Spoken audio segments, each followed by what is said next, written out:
Bismillahirrahmanirrahim. Assalamualaikum warahmatullahi wabarakatuh. Bismillahirrahmanirrahim.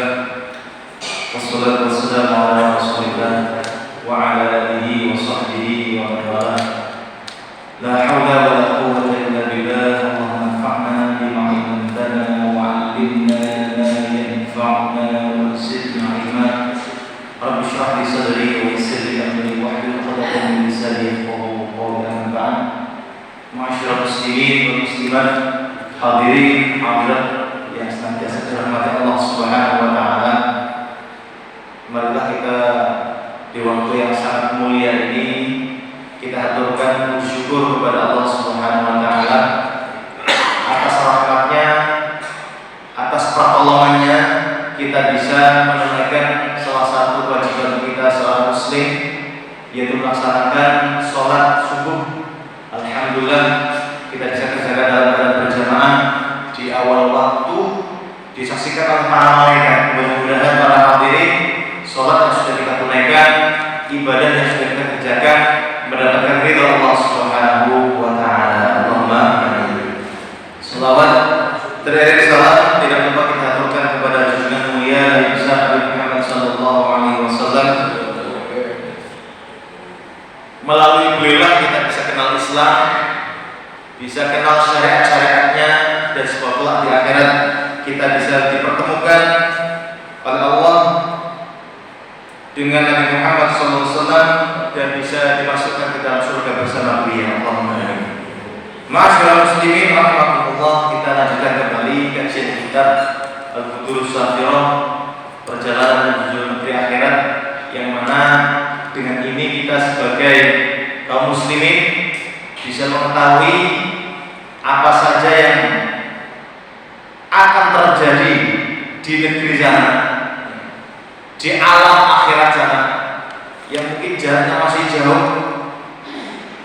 Dengan itu kita bisa mempersiapkan diri sematang-matangnya, mengumpulkan bekal sebanyak-banyaknya, sehingga jangan sampai ada di antara kita kecelit, yo biar wis diomong ustadz atau ada kajian, ternyata bekalnya belum disiapkan. Makanya mudah-mudahan dengan adanya kajian seperti ini sama-sama mengingatkan, saling mengingatkan ya, dalam kebaikan dan ketakwaan, sehingga apa antara saya panjenengan saling bahu-membahu, saling membantu ya, baik di dunia ataupun kelak di akhirat, saling bergandengan tangan, jangan sampai muncul, jangan sampai di antara kita moh dengan temannya, seperti itu.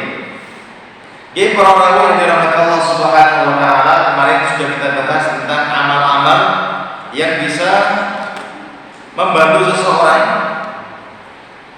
sehingga orang tersebut Allah anugerahkan cahaya kemuliaan, cahaya yang terang benderang, yang mana dia sudah siap untuk melewati sirat, tiang jembatan yang akan di bawahnya adalah neraka jahanam. Maka untuk melanjutkan kajian ini, bagaimana proses orang-orang yang berjalan di atas sirat tersebut. Kalau sebelumnya Gusti Allah sudah mempersiapkan orang beriman dengan nur, dengan cahaya yang sempurna, sehingga dengan cahaya tersebut dia akan mudah melewati sirat. Bagaimana keadaan orang-orang tersebut? Jadi para dirahmati Allah Subhanahu wa taala, dalam hadis yang diriwayatkan oleh Imam Muslim dari sahabat Abu Sa'id Al-Khudri, beliau berkata, "Balaghani, telah sampai kepadaku, annal jisra adaqqu minasy-sya'ri wa ahaddu minas-sayf." Bahwasanya jembatan yang akan dilewati orang-orang nanti di hari kiamat, yang di bawahnya itu ada neraka jahanam, itu lebih tipis dibandingkan rambut. Dengan rambutnya kan sangat tipis, niku lebih tipis daripada rambut dan lebih tajam dibandingkan pedang. Ini hadis riwayat Imam Muslim. Nah, ini menunjukkan bagaimana kengerian di hari itu, ya. Sehingga orang tidak akan toleh-toleh lain, dia akan ngurusi dirinya sendiri. Makanya disebutkan di keterangan yang lain, dalam 3 momentum orang itu tidak mungkin cawe-cawe. Lalu seseorang tersebut akan ngurusi dirinya sendiri. Yang pertama, ketika tatayarus suhuf, buku catatan amal ini berterbangan sampai dia yakin apakah dia menerima dengan tangan kanannya atau dengan tangan kirinya atau dari belakang punggungnya, seperti itu. Yang kedua, ketika dia dimizan, ditimbangkan, apakah timbangan baiknya itu luwih berat atau timbangan buruknya yang lebih berat. Yang ketiga, ketika dia meniti jembatan sirat itu, apakah dia orang yang termasuk selamat sampai tujuan atau kejebur ke dalam neraka jahanam. Nah, selain 3 kondisi ini, orang ini masih bisa berbincang atau juga tadi bisa membantu teman-teman yang lain. Tapi ketika dalam 3 kondisi ini, orang akan memikirkan hasilnya sendiri. Oke. Saking ngerinya tadi. Kemudian di hadis yang lain disebutkan bahwasanya ketika kondisi umat Islam sudah berduyun-duyun untuk nyebrang, itu kata Rasulullah dalam hadisnya, as-sirat kahadis sya'ar. Sirat tadi itu seperti rambut yang sangat tipis. Wa kahadis sayf, dan seperti tajamnya pedang. Wa innal malaikah tahjizul mu'minin wal mu'minat, dan sesungguhnya para malaikat akan membantu orang mukmin dan orang mukmin laki-laki ataupun perempuan. Fa inna Jibril alaihissalam yahjuzuni, dan sesungguhnya malaikat Jibril juga tadi mengambil lipatan sarungku. Wa inni aqul, dan sesungguhnya saya mengatakan, ya Rabbi sallim sallim, ya Allah selamatkan. Jadi para nabi itu juga doa kepada Allah, ya Allah selamatkan umatku, seperti itu. Fazzaluna wazzallat yawmidin kafir, dan orang yang tergelincir yang masuk ke dalam neraka jahanam, baik laki-laki atau perempuan, yawmidin pada hari itu kafir, buahnya searat-arat. Ibaratnya orang yang bergelimpangan masuk ke dalam neraka jahanam itu banyak sekali. Terus mulai nyoba jatuh, buahnya orang yang jatuh. Makanya Nabi pada waktu itu selalu mendoakan Allahumma sallim, Allah selamatkan, seperti itu. Jenengan mungkin bisa bayangkan bagaimana titian neraka jahanam sudah tipis, sudah tajam, neraka jahanam sangat luas dan sangat jauh sekali. Ya kan? Sangat panas sekali kan, seperti ini. Kan kita bisa bayangkan, mungkin kita ilustrasikan, kita bayangkan seperti itu. Ya kan? Kondisinya gelap gulita di dalam ini, di bawah ini gelap gulita karena neraka jahanam sudah dibakar ribuan tahun sampai pemerah, sampai pemutih, sampai hitam legam, saking panasnya. Orang-orang beriman diberi cahaya sesuai kadar keimanan masing-masing. Nek cahaya sing terang benderang insyaallah wae gampang. Sing klip-klip iki sing medeni seperti itu. Yang mana disebutkan dalam keterangan yang lain mungkin pernah kita sampaikan dari seorang tabi'in atau tabi'ut tabi'in, namanya Fudail bin Iyad, balaghana, telah sampai riwayat kepada kami an-sirat, bahwasanya sirat itu masirata 15 sanah. Sirat tadi titian riwau menempuh jarak 15.000 tahun. 15.000 tahun. Su'ud, ya kan? Putih ini 5,000 su'ud wa 5,000 hubud wa 5,000 mustawiyah. 5.000 tahun naik, 5.000 tahun turun, dan 5.000 tahun datang. Ada minas sya'rah, lebih tipis daripada rambut, wa ada minas saif, lebih tajam daripada pedang. Alamat di jahanam, di atas punggung neraka jahanam. La yajuzu alaihi ila dhamir mahzulun khasyatih. Tidak bisa melewati titian jembatan tersebut kecuali hati yang sangat takut kepada Allah Subhanahu wa taala. Kita lihat di hadis yang lain tadi. Terus para nabi, para malaikat niki doanya Allahumma sallim seperti ini. Terus ya Allah selamatkan kami, selamatkan umatku seperti itu. Kemudian di hadis yang lain juga sama. Nabi Muhammad SAW syiarul mu'minin ala sirat rabbi sallim sallim. Syiar itu apa gitu? Semboyan. Semboyannya orang mukmin pada waktu itu agar agar kompak, agar semangat, dan semoga ini sebagai semangat optimisme agar bisa sampai di tujuan. Ya, syiarul mukmin pada waktu itu Rabbi sallim sallim, ya Allah selamatkan. Terus orang mukmin itu bukan tenang Pak. Semuanya punya syiar, punya komitmen, dan punya ibaratnya semangat untuk diucapkan pada waktu itu. Ya Allah selamatkan. Seperti ini. Keterangan lain juga sama. Syiar ummati, ya. Semangat atau syiar tadi apa?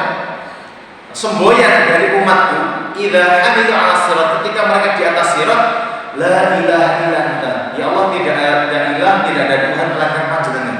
Terus benar-benar kondisi yang menakutkan, kondisi yang mendebarkan. Pilih cuma apa?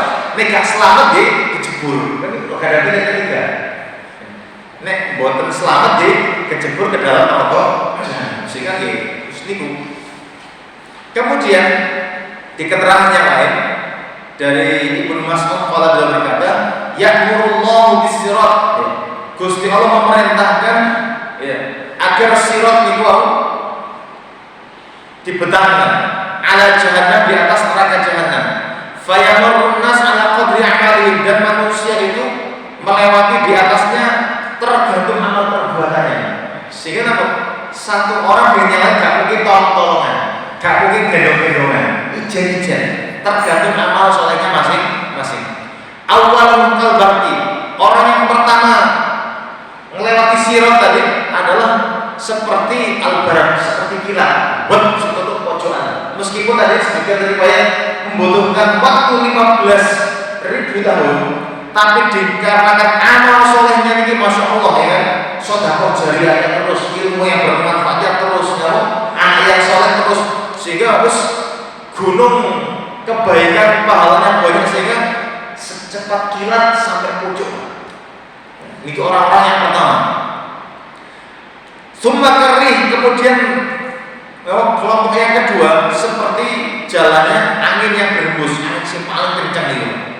Summa ka aswai bahim, kemudian seperti tunggangan yang paling cepat. Kuda bawa musuh paling cepat, kuda itu. Summa kadhalika hatta yamurur rajul sa'yan, kemudian setelah itu rombongan seperti orang yang berjalan lari kecil-kecil, sa'i, makanya sa'i kan lari kecil lah. Summa yamur rajul masyah, kemudian orang yang melintas ini seperti orang yang berjalan. Itu biasa kayak jenengan ke masjid jalannya pelan-pelan kayak gitu. Berarti amal salehnya agak sedikit dibandingkan orang-orang terdahulu. Summa yakun akhiruhum, ya. Kemudian di antara gelombang yang terakhir ya, akhiruhum yatalabbatu ala batnihi, ngesot di atas perutnya. Ya talabbatu ngesot di atas perutnya ya. Ustaz, kajar ini niku kan. Napa siratnya tadi lebih tipis daripada kok iso ngesot? Wallahu a'lam ya. Tapi redaksi hadisnya tadi dia berjalan di atas perutnya, gak kuat ngesot dengan kaki tidak bisa, ya kan? Maka dengan perutnya. Seperti itu. Ngesot karena kan bagus sedang berjalan, Pak. Ya. Ngesot karena bagus sedang berjalan. Sama, terus dengan kaki tidak mampu, maka dengan perutnya dia berjalan. Fayaqulu, maka hamba tersebut curhat kepada Gusti Allah. Rabbi, lima atok tadi, wahai Rabbku, wahai Tuhanku, kenapa panjenengan melambatkan saya untuk sampai ke tujuan? Sampai saya ini berjalan tidak pakai kaki lagi, tapi pakai perut saya. Fayaqulu, maka Allah menjawab, lam ubti bika, saya tidak memperlambat kamu wahai Rabb. Innama abta'a bika amaluka, yang memperlambat kamu yuk amal perbuatanmu sendiri. Dan terus gak boleh kita menyalahkan Gusti Allah. Lalu sampai kok lambat? Karena sampai di dunia melambatkan diri sendiri. Dikongkon sholat saya mulai, dikongkon ngaji saya tetap bal-balan, ya kan? Dikongkon zikir, ya kan? Melakukan aktivitas yang lainnya. Jadi jangan salahkan siapa, salahkan diri sendiri. Kenapa sampai di dunia kok lambat amal soleh ini? Coba kalau di dunia ini amal solehnya gercep, sebelum azan sampai di masjid, ya kan? Sebelum nomor sudah zikir, sebelum nomor sudah, masya Allah semua amal soleh dikerjakan. Maka insya Allah tidak sampai ngesot, tidak sampai mungkin jalannya lambat, tapi mungkin tadi orang-orang cepet-cepet tadi, ya. Seperti as-sabiqul awwalun yang amal solehnya banyak, cepet-cepet tadi. Makanya kalau kita ingin namun amal kita ini, berjalan kita di atas sirat yang tadi dikatakan dalam suatu riwayat 15 tahun. Saya jadi nggak sampai 100 tahun, ya. Yang paling sepuh seperti ini kan, bahkan di sini berikan baik 79 oke, 79. Nah, ya kan? Paling sepuh 79. Jadi 15 tahun yang nomor nih, ya kan? Nah, makanya amal soleh ini sangat menentukan bagaimana kita bisa meniti di atas sirat. Oke, para jamaah yang dirahmati Allah SWT, niku kondisi-kondisi di atas sirat. Kemudian di sini Imam Suyuti menyebutkan bab al-a'mal al-mujibah lil jawazi 'ala sirat was-sabat alaihi. Amal-amal apa saja ya, yang bisa mendatangkan pertolongan di atas sirat dan bisa teguh di atas sirat. Memang secara umum tadi Rasul sudah menyampaikan, secara umum semua amal soleh itu sangat menolong seorang hamba di atas sirat, ya kan?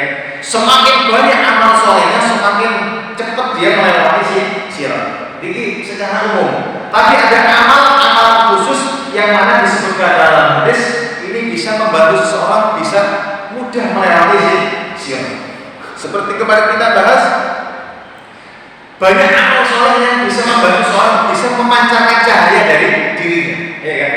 Nah, sama di sini Rasulullah menegaskan ada amal-amal khusus yang mana amal-amal khusus yang ketika dikerjakan seseorang akan memudahkan dia melewati jembatan sirat. Yang pertama, hadis yang diriwayatkan oleh Imam At-Tabrani, Imam Ibnu Hibban dan Imam Kharaqi dalam Makarimul Akhlaq dari sahabat Aisyah, qalat, dia berkata, qala Rasulullah sallallahu alaihi wasallam, Nabi Muhammad bersabda, "Man kana muslatan li akhihi," barang siapa yang menjadi penghubung atau perantara ya, kebaikan ya, untuk salah seorang saudaranya yang muslim, ila bisultanin, kepada seorang penguasa, fi mablaghi birrin, untuk menyampaikan kebaikan, au taisirin asirin, atau mempermudah dari sesuatu yang sulit, a'anahullahu ala ijazatis sirat yaumil qiyamah, Gusti Allah akan menolongnya dalam melewati titian sirat pada hari kiamat. Inda tahdil aqdam, ketika banyak namun kaki-kaki yang tergelincir saking licinnya sirat kedua. Terus hadis pertama ini menunjukkan sinten mawon orangnya, siapa saja orangnya yang dia itu punya mungkin keahlian atau punya kemampuan untuk membantu saudaranya. Mungkin saudaranya tidak cakap ngomong, gak pinter ngomong, gak ahli dalam lobby, ya kan? Dia punya TPQ, ya kan? Seperti ini. Seharusnya TPQ ini butuh dampar, butuh bantuan dan yang lainnya. Tapi dia sama siapa curhati atau siapa yang menolong? Ketika saudaranya ini ngerti temannya dalam kesulitan, maka dia sampaikan ke pihak pemerintah umpamanya, dari Kesra, dari Kesra ya kan, bagian kemasyarakatan. Pak, bisa nggak saya punya teman, ya kan? Temannya butuh TPQ-nya itu butuh dampar, butuh peraga untuk ngajar Quran dan yang lainnya. Enten dana lah, enten sampai kayak proposal, ya kan? Gini-gini diajukan ke kami. Orangnya dari bantu lah, proposal maju, turun 5 juta. Nah, kemudian diberikan cak oleh 5 juta ke pemerintah. Nah, contohnya itu. Terus orang yang sebagai penghubung kebaikan kepada pemerintah untuk suatu kebaikan, ya, dalam menasihati kebaikan, kalau disebutkan untuk menyampaikan kebaikan atau mempermudah orang yang dalam kesulitan, ya, Gusti Allah akan menolongnya ketika dia meniti di atas sirat, diberi kemudahan Allah Subhanahu wa taala. Terus gampang notian itu Gusti Allah juga akan gampang notian tersebut. Wabil khusus orang yang gampangnya kepada pemerintah atau penguasa, kan belum semua orang ini punya keahlian menyampaikan sesuatu kepada penguasa. Akhirnya penguasa itu penguasa yang adil, ya kan, yang bisa mensejahterakan masyarakatnya. Dan dolim, ya kan, tidak semua orang bisa mampu menembus ke sana. Orang-orang yang mampu membantu saudaranya untuk bisa menyampaikan sesuatu kepada pemimpin, ya, maka orang tersebut telah dari kiamat akan dimudahkan Allah melalui titian siapa. Kemudian berikutnya Imam Al-Asbahani, Imam Ibnu Abi Dunya juga meriwayatkan dari Ibnu Umar, putranya Umar bin Khattab radhiyallahu anhu, anna Nabi sallallahu alaihi wasallam qala, bahwasanya Nabi Muhammad sallallahu alaihi wasallam bersabda, man masya ma'a akhihi fi hajatin yaqdiha lahu, barang siapa yang berjalan menemani saudaranya dalam suatu kebutuhan untuk ditunaikan, thabbatallahu qadamaihi yauma tazilul aqdam, maka Gusti Allah akan tetapkan kedua kakinya, akan selamatkan dua kakinya tadi sehingga tidak tergelincir masuk ke dalam neraka jahanam, di mana hari banyak kaki-kaki tersebut yang tergelincir masuk ke dalam neraka jahanam.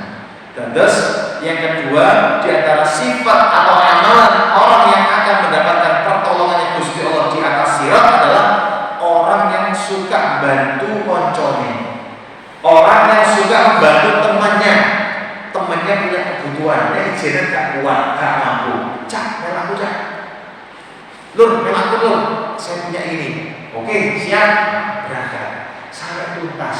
Nah, orang seperti ini akan dimudahkan Gusti Allah. Gusti Allah akan menetapkan kedua kakinya sehingga tidak tergelincir ke dalam neraka jahanam. Karena di dunia dia gampang nolong tonggoe, gampang nolong teman-teman. Seperti ini. Berikutnya para hadirin yang dirahmati Allah, di antara amalan-amalan yang akan membantu seseorang mudah melewati sirat adalah hadis riwayat Imam Abu Nuaim dalam Hilyah dan Imam Al-Asbahani dari Abu Hurairah, anin Nabi sallallahu alaihi wasallam, dari sahabat Abu Hurairah, Nabi Muhammad bersabda, man ahsana shadaqata, barang siapa yang memperbaiki sedekahnya, fit dunya, ketika di kehidupan dunia, jaza 'ala sirat, dia akan berhasil melewati sirat.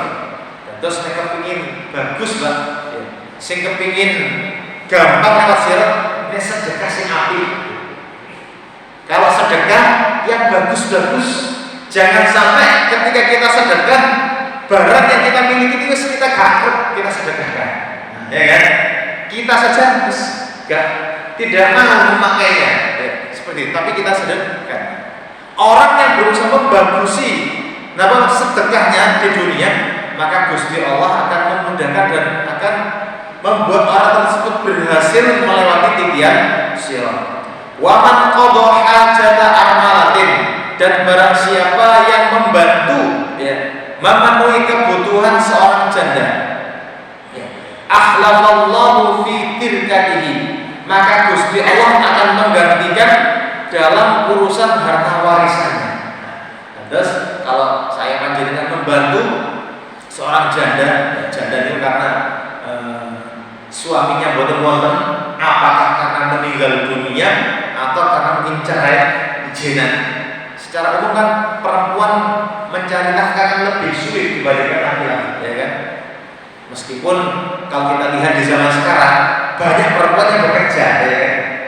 Tapi secara hakikat, ya kan, secara tugas tanggung jawab sing golek napa nafkah di laki-laki. kepala rumah tangga. Tapi seandainya ada perempuan yang tadi, maaf ya, sudah ditinggal suaminya, ya, kemudian dia sendirian atau mungkin punya anak dia nafkahi, ya, dan secara umum sulit menafkahi anak-anaknya karena seorang janda tadi kesulitan dalam mencari kerja. Kemudian ada orang yang membantu mencukupi kebutuhannya. Bosan bulan begitu kayak orang tua saya karena dia mampunya seperti itu atau berapa ya kan? Maka kalau Gusti Allah akan menggantikan ya, dalam urusan harta warisannya nanti. Artinya harta warisannya nanti insya Allah akan dicukupi, ya, dicukupkan Gusti Allah untuk orang yang menerima warisan, buat anak-anaknya, buat anak cucu, yang lainnya seperti itu. Apakah ini janda muda atau janda tua? Saya seperti janda seperti itu. Mungkin bapak, apakah harus tua? Kalau di sini kasihnya dia bisa tua, bisa muda seperti itu. Ini itu yang ketiga. Yang berikutnya para jamaah, hadis riwayat Imam Al-Wafiri dalam kitab Al-Iman dari sahabat Abu Hurairah, beliau berkata, qala Rasulullah sallallahu alaihi wasallam, Nabi Muhammad bersabda, "Allimin nasa sunnati." Ajarkanlah manusia itu agar mereka mengenal sunnahku, kata Rasulullah. Wa in karihu dzalika, meskipun mereka tidak suka terhadap sunnah. Terus ini pelajaran untuk kita agar kita mengajari ya, manusia, mengajari orang-orang yang di sekitar kita, ya, istri kita, anak kita, ya, sunnah-sunnah Nabi Muhammad, meskipun mereka tidak suka. Wa in ahbabta alla tuqafa 'ala sirati tarfata 'ainin hatta tadkhula al-jannah fala tuhdits fi dinillahi hadatsan bi ra'yika. Jika kamu senang kalau kamu nanti di hari kiamat di atas sirat, namun kamu tidak berdiri melainkan hanya sekejap saja di atas sirat, saking cepatnya, kemudian bisa masuk surga, maka jangan sekali-kali kamu ngomong ya, dalam urusan agama Gusti Allah itu suatu ucapan hanya dengan bekal rohika, dengan pendapatmu dulu. Jadi kalau saya panjenengan ingin bisa selamat di atas sirat, tidak lama-lama di atas sirat, cepat tuntas dan segera masuk surga, jangan ngomong dalam masalah agama Gusti Allah pakai logika kita dong, pakai apa pendapat kita, tapi kita harus menyampaikan ya melalui apa hadis-hadis Nabi, melalui ayat-ayat Al-Quran juga, atau dari sumber para ulama, ya, para sahabat, para tabi'in. Jangan sampai kita ngomong masalah agama landasannya hawa nafsu, landasannya pemikiran kita sendiri. Koyo ini ya, nah, seperti ini. Harus landasannya harus Quran dan perkataan para ulama. Berikutnya para jemaah, di antara amalan yang bisa menolong seorang hamba ketika di atas titian sirat, hadis yang diriwayatkan oleh Imam Sa'id bin Mansur, Imam Tabrani, Imam Bazzar, dan dihasankan hadisnya dari Abu Darda. Sami'tu Rasulullah sallallahu alaihi wasallam, saya pernah mendengar Nabi Muhammad bersabda, "Yuja'u bi sahibid dunya allati ata'a Allah fiha wa kanu baina yadayhi." Akan didatangkan orang yang memiliki dunia, artinya orang yang kaya raya, hartanya banyak, yang dia selama di dunia atau Allah, dia taat kepada Gusti Allah. Fiha, dalam urusan dunia, wa maluhu baina yadayhi, dan hartanya ini berada di depannya. Terus ada orang di dunia, orang muslim, orang mukmin yang kaya raya, yang dia tahu haknya Gusti Allah terhadap hartanya. Hartanya banyak, berarti dikeluarkan zakatnya, dikeluarkan sedekahnya. Hak-hak orang fakir miskin diberikan. Di hari kiamat ya, nanti di titian sirat, hartanya tadi di depan dia. Nah, terus hartanya tadi sebagai tameng dia, hartanya di depan dia. Kemudian kullama takaffa'a bihi sirat qala lahu malu imdi. Setiap ketika dia sudah di sejajar dengan sirat, dia sudah di depan sirat, maka sebagai supirnya, ya kan? Hartanya ini sebagai supirnya. Hartanya ngomong, inti sampai lanjut ke depan, ya. Jangan tolak tidak, lanjut ke depan. Karena karena dia sudah menunaikan hak hartanya. Terus orang yang hartanya banyak justru juga hartanya membantu dia untuk bisa meniti di atas neraka jahanam. Kemudian menyampaikan faqad ataita haqqallahu fiyya, karena panjenengan sudah menunaikan hak Gusti Allah terhadapku. Hartanya ngomong seperti itu. Qala, kemudian Nabi Muhammad bersabda, "Tsumma yujawi sahibid dunya alladzi lam yuti illa fiha." Kemudian didatangkan orang yang lain, pemilik harta yang banyak, mungkin dia tidak orang beriman atau orang beriman tapi tidak menunaikan hartanya, ya kan? Seharusnya wajib zakat, tidak dikeluarkan zakatnya. Orang fakir miskin di sebelah rumahnya banyak, keleleran, dia tahu, dia tidak respon terhadap kemiskinan mereka. Dijarno mau, ya, seperti ini. Apa yang disampaikan di sini? Wa ma'lu baina katifaihi. Maka hartanya Pak, bukan di depannya, tapi hartanya tadi di kedua pundaknya. Kita enggak dikawai harta banyak di pundak. Abot apa boten? Ya buat deh. Jenengan tahu umpamanya ada beras, ya kan? Beras 1 kintal umpamanya, ya kan? Biasanya kan satu beras 25 kilo kan 300 ribu ya sekarang ya. Selawe kilo 100.000. Berarti 1.200.000 atau berapa Pak? Nggih, 1.200.000 sak kintal. Nah, wis dikongkon ning napa membawa beras 1 kintal beras. Kita enggak tahu wis menggos-menggos ngapi rokok, ya kan? Terus menggos-menggos napa hartanya banyak. Dan saya yakin tidak 1 kintal ini, Pak. Jenenge sahibul mal, pemilik harta wis sakarat-karat Pak hartanya, Pak. Bu karangane kathah, bu mobil sakarat, hartanya banyak. Nah, hartanya itu mau, ya kan? Hartanya yang banyak itu mau diderek di atas kedua pundaknya. Dia berat sekali, semoyo sekali, ya kan? Kemudian kullama takaffa bisirat qala lahu malu. Kemudian ketika dia berada di depan sirat, sudah sejajar dengan sirat, hartanya berkata kepada orang tersebut, ala addaita haqqallah, fala yazalu kadzalika hatta yad'u bil waili wathubur. Kenapa sampean di dunia tidak menunaikan hak Gusti Allah?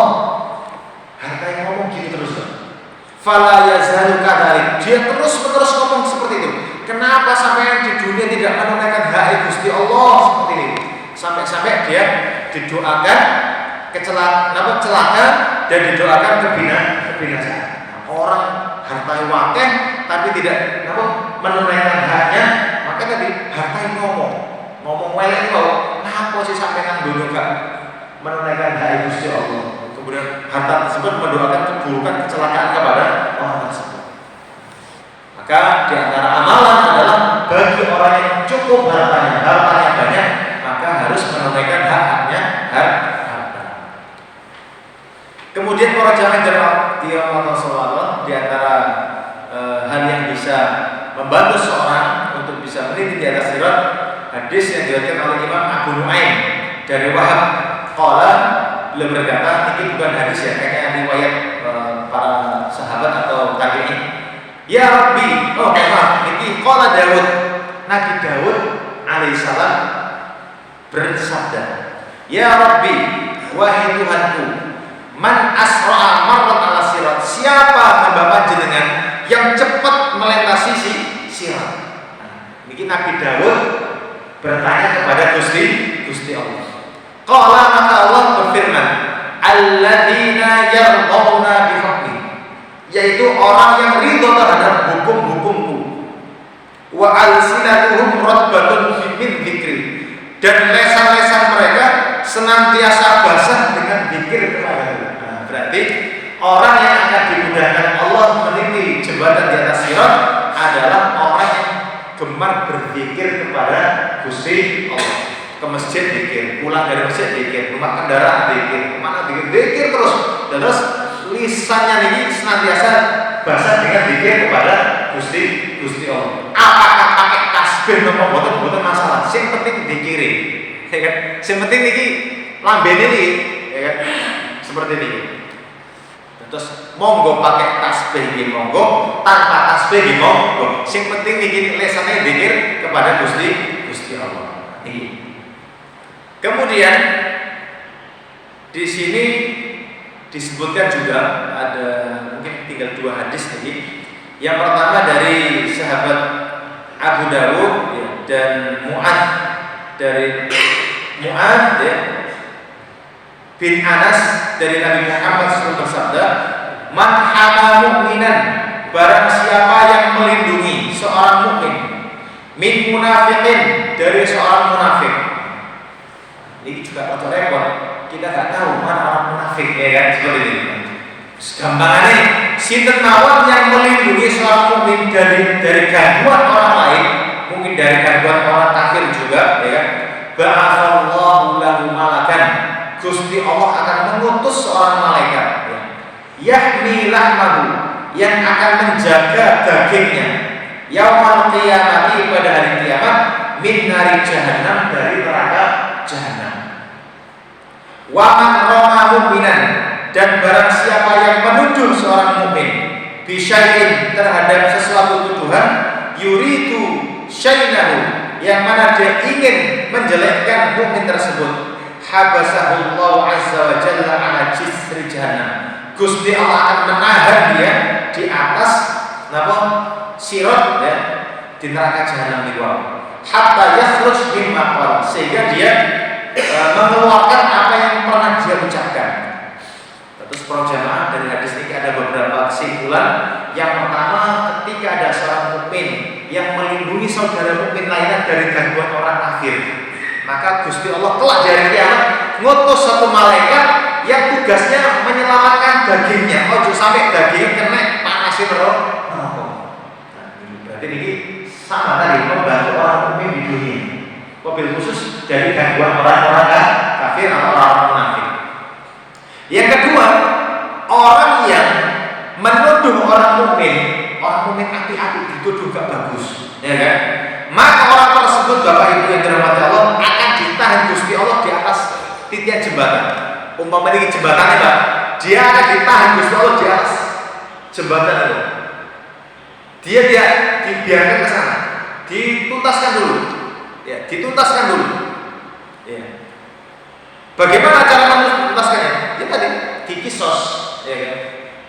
Dengan cara bagaimana? Kebaikannya diberikan kepada saudara. Nek dia punya kebaikan. Nek gak punya kebaikan, dosa yang mencoy diberikan kepada dia, seperti ini. Atau seseorang tadi yang pernah dizalimi, memaafkan, Allah saya maafkan saudara lain, sehingga dia melanjutkan siratnya, seperti ini.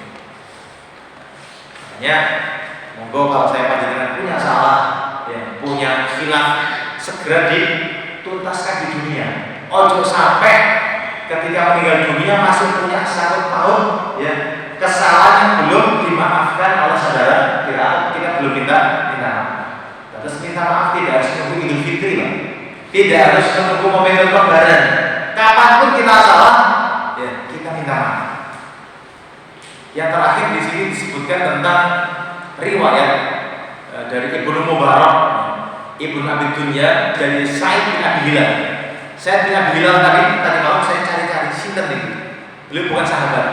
Beliau ini seorang tabi'in, lahir kurang lebih tahun 70 Hijriah. 70 Hijriah. Ini termasuk tabi'in. Kenapa? Karena sahabat itu ada yang usianya panjang sampai meninggal tahun 100 Hijriah, Pak. Sehingga ini termasuk generasi tabi'in. Ini berarti bukan hadis tapi ucapannya seorang tabi'in. Sa'id bin Abi Hilal qala, beliau berkata, "Balaghana, telah sampai riwayat kepada kami." Berarti seorang tabi'in ini tahu riwayat ini dari seorang sahabat. Seperti ini. Balaghana, telah sampai riwayat kepada kami. Annas sirata, bahwasanya sirat jembatan itu, yaumal qiyamah, pada hari kiamat, yakunu ala ba'din nas adaku minasyar. Kepada sebagian manusia sirotnya tadi itu lebih tipis daripada rambut. Wa ala ba'din nas mithlul wadil wasi. Tapi untuk sebagian manusia yang lain, sirot itu tadi bagaikan lembah yang sangat luas. Nah, ini sebagai pencerahan kita semuanya. Mungkin selama ini tadi kita memandang sirot itu kok tipis banget. Ternyata ada riwayat yang terakhir ini menyampaikan kepada kita, sirot itu tergantung tiangnya, tergantung orangnya.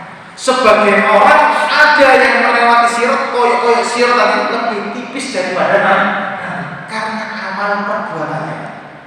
Tapi di antara orang yang lainnya, sirot tadi itu tidak setipis rambut, bahkan dia seperti lembah yang sangat luas. Kenapa? Karena amal solehnya sangat banyak, ganjarannya kuatnya, sehingga koyok luas gampang untuk meniti jembatan tersebut.